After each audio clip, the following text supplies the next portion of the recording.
నేనే different piece అని నా బేబీ ఎప్పుడూ తిడుతుంటుంది. "నువ్వు నాకంటే యూనిక్‌రా బాబు. ఒక్కసారి కాకపోతే ఒక్కసారైనా నీ ఫేస్‌లో టెన్షన్ చూడొచ్చు అనుకుంటాను. కానీ ఆ ఛాన్స్ నాకివ్వవు. అట్‌లీస్ట్ దక్ష కనిపించని రోజైనా నేను పక్కనున్న నీ ఫేస్‌లో టెన్షన్ చూసేవాడిని. సరే ఏదైనా ప్రాబ్లమ్ ఉంటే వెంటనే కాల్ చెయ్యి" అని కాల్ కట్ చేశాడు విరాట్.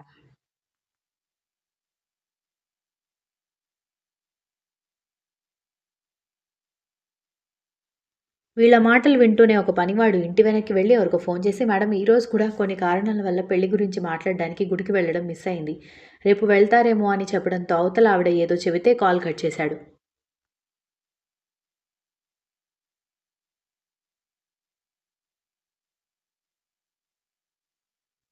అతను ఫోన్ మాట్లాడి ఇంటి ముందుకొస్తూ ఉంటే, "ఎక్కడికి వెళ్ళావు రంగయ్య?" అంటూ తోటమాలి రావడంతో, "ఏం లేదు. ఇంటి వెనుక ఏదో సౌండొస్తే చూద్దామని వెళ్ళాను" అంటూ మొబైల్ సైలెంట్‌లో పెట్టేసి ఎవరికీ కనిపించకుండా లోపల దాచిపెట్టి వెళ్ళాడు.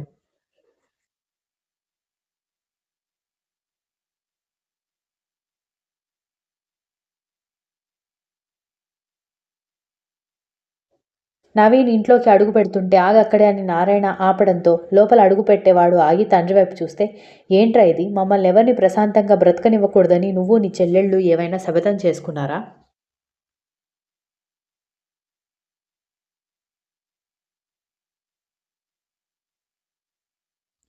వాళ్ళిద్దరూ వద్దు అంటున్నా వెళ్ళిపోయి ఇప్పుడు నా పరువు తీశారు.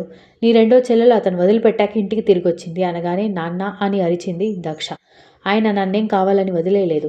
నా మీద ఎంత ప్రేమున్నా ఆయన నన్నెప్పుడు ఇబ్బంది పెట్టలేదు. తెలిసి తెలియకుండా మాట్లాడకండి. అయినా ఇప్పుడు అన్నయ్య ఏం తప్పు చేశాడు?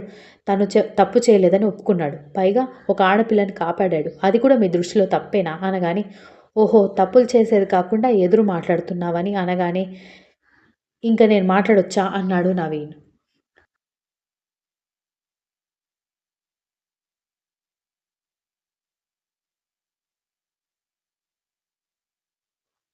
మీకు మీ కోడలు ఏం చెప్తే అదే వేదం అని నవీన్ అనగానే నవీన్ అని కోపంగా సౌజన్య రావడంతో నువ్వు మాట్లాడకు. నేను అన్న దాంట్లో తప్పే ఉంది. నువ్వు చెప్పిన ప్రతి మాటకి మా నాన్న తలాడిస్తూ ఉంటే మా అన్నయ్య మా అమ్మ మాకు కనిపించట్లేదు. మీరిద్దరే కనిపిస్తున్నారు. మా ఇంట్లో మాకు స్వేచ్ఛ లేకుండా పోయింది. అసలు ఇంట్లో ఎవరు ఉండకుండా పోతారేమోనని కంగారు పుడుతోంది నీ వల్ల అనగానే సౌజన్య బిత్తరపోయి చూసింది. చిన్నప్పటి నుంచి మహా సౌకర్యాలతో పెరక్కపోయినా మేమందరం బానే ఉండేవాళ్ళం. నువ్వెప్పుడు అడుగు పెట్టావో మా నాన్న మనసు మారిపోయింది. మా చెల్లెళ్ళని మమ్మల్ని లెక్క చేయడమే మానేశాడు. లేనిపోనివన్నీ మా నాన్న మనసులోకి ఎక్కించేదే నువ్వు అని అంటూ ఉంటే నవీన్ ఇక్కడ నేను మాట్లాడుతుంటే నువ్వు మీ వదిన్ని ప్రశ్నించడం కరెక్ట్ కాదు అన్నాడు నారాయణ.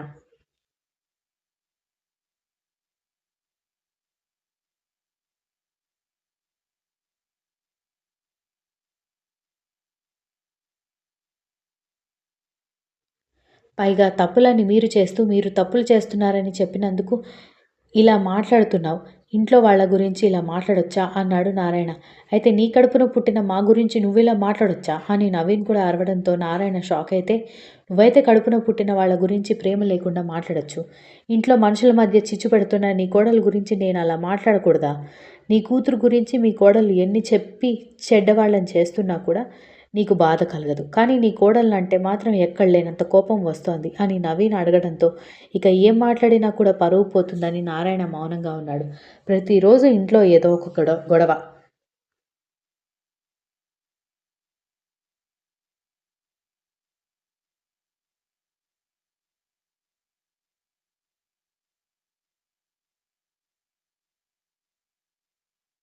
కన్నవాళ్ళు పిల్లల్ని కడుపులో దాచుకుంటారు అంటారు కానీ మీరు మాత్రం ఏ కోసాన కూడా మమ్మల్ని మీ పిల్లలుగా చూడడం లేదు.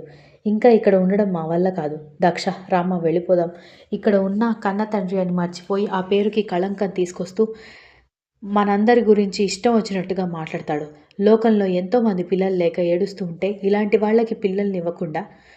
వాళ్ళకి పిల్లల్నిచ్చి పుట్టిన పిల్లల్ని మనలాగే బాధించేలా చేస్తాడు దేవుడు అంటూ తీసుకువెళ్ళిపోయాడు.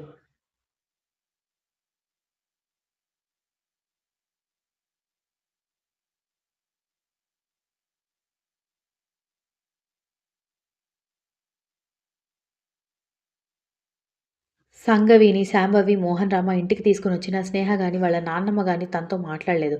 అసలెవరూ వాళ్ళ మొహం చూడ్డానికి కూడా ఇష్టపడలేదు. పైగా ఇంటికి తీసుకొచ్చినందుకు పెద్దావిడ కోడల్ని ప్రశ్నించినా తెలియక చేసిన తప్పు అని కూతుర్ని వెనకేసుకొచ్చింది శాంభవి. నవీన్ దక్షని తీసుకొని అద్దె కోసం వెళ్ళినా కూడా కుటుంబం మొత్తం వస్తేనే అద్దెకి ఉండడానికి అనుమతిస్తామని, మేం మీకు అద్దెకివ్వమని చెప్పడంతో ఏం చేయాలో అర్థం కాలేదు నవీన్‌కి.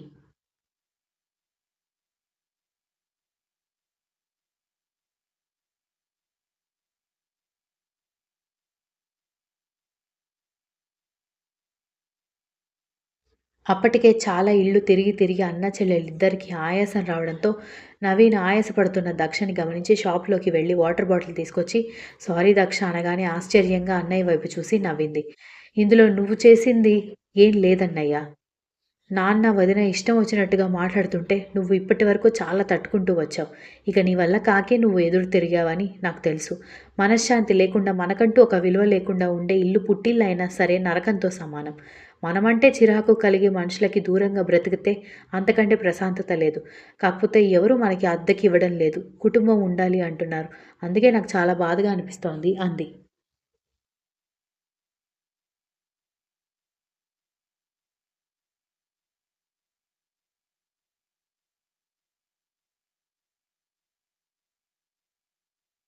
వాళ్ళ తప్పు కూడా లేదులే దక్ష.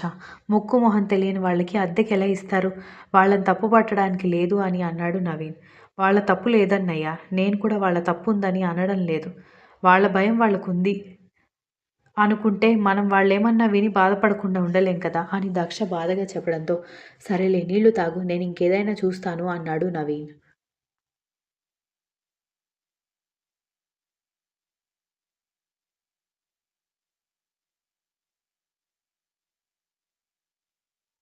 దాక్ష మంచినీళ్ళు తాగి వాళ్ళ అన్నయ్యకి కూడా ఇవ్వడంతో నవీన్ కూడా వాటర్ తాగి మిగిలిన వాటర్ బ్యాగ్‌లో పెట్టేస్తూ కరుణగారి హెల్ప్ తీసుకుందామంటే వాళ్ళ అక్క ఇష్యూ తర్వాత ఆయన్ని హెల్ప్ అడగడానికి నాకు మొహం చెల్లట్లేదు అని నవీన్ బాధగా చెప్పడంతో విరాట్ బావగారికి ఫోన్ చెయ్ అన్నయ్య.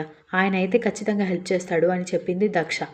నిజమే దక్ష అసలు ఆ విషయమే మర్చిపోయాను అని అంటూ చెల్లెల్ని ఒక బస్ స్టాప్ దగ్గర కూర్చోబెట్టి పక్కన నిలబడి విరాట్‌కి కాల్ చేయడంతో హాయ్ నవీన్ ఏంటి ఈ టైంలో కాల్ చేశావని నైట్ 9 అవుతూ ఉంటే విరాట్ అడగడంతో బావగారు మాకిప్పుడు ఉండడానికి ఏదైనా ప్లేస్ అడ్జస్ట్ చేయగలరా అనగానే విరాట్ వెంటనే సీరియస్ మోడ్‌లోకొచ్చేసి మేము అంటే ఎవరికి?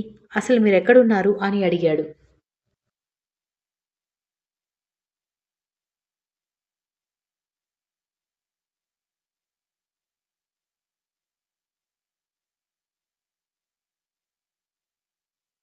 దాంతో నవీన్ ఇంట్లో జరిగిందంతా చెప్పడంతో విరాట్ నుదురు రుద్దుకుంటూ డోంట్ వర్రీ మీరిప్పుడెక్కడున్నారు అని అడగడంతో బాచుపల్లి దగ్గర ఉన్నాం బావగారు అని చెప్పారు. కరెక్ట్ ప్లేస్‌లో ఉన్నారు. అక్కడికి 1 కిలోమీటర్ డిస్టెన్స్‌లో నా గెస్ట్ హౌస్ ఉంది. నేనిప్పుడే ఫోన్ చేసి గెస్ట్ హౌస్ వాచ్‌మెన్‌కి చెప్తాను. వాడు మీకు తాళాలిస్తాడు. ఈ రాత్రి అక్కడే ఉండండి. రేపు దక్షని ఇటు పంపించి నువ్వు అక్కడే ఉండు. ఇక్కడ దీక్షిత ఉంది కదా! దక్షకి ధైర్యంగా ఉంటుంది అని చెప్పడంతో సరే బావగారు అంటూ విరాట్ షేర్ చేసిన అడ్రస్‌కి ఆటో పట్టుకుని వెళ్ళేసరికి తాళాలతో వాచ్‌మెన్ రెడీగా ఉండడంతో ఇద్దరూ లోపలికెళ్లారు.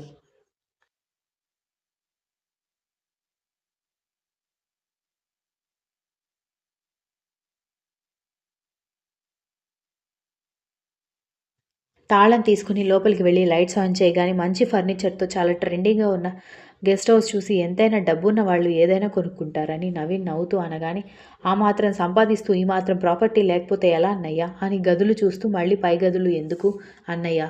కింద 2 రూమ్స్ ఉన్నాయి. ఒక దాంట్లో నువ్వుండు. ఒక దాంట్లో నేనుంటాను.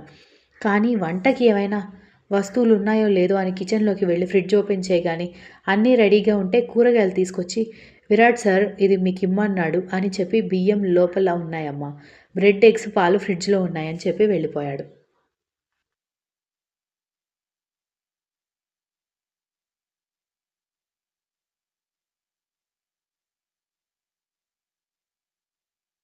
దాంతో వెంటనే కిచెన్‌లోకి వెళ్లి రైస్ పెట్టేసి కూరగాయలు ఏమున్నాయో చూసి టమాటా, పచ్చిమిర్చి, వంకాయలు ఉండడంతో టమాటా చట్నీ చేసేసి ఎగ్స్ ఉడకబెట్టి పెట్టడంతో అన్నా చెల్లెలిద్దరూ భోజనం చేసి గుడ్ నైట్ చెప్పుకొని ఎవరి గదిలోకి వాళ్ళు వెళ్ళిపోయారు.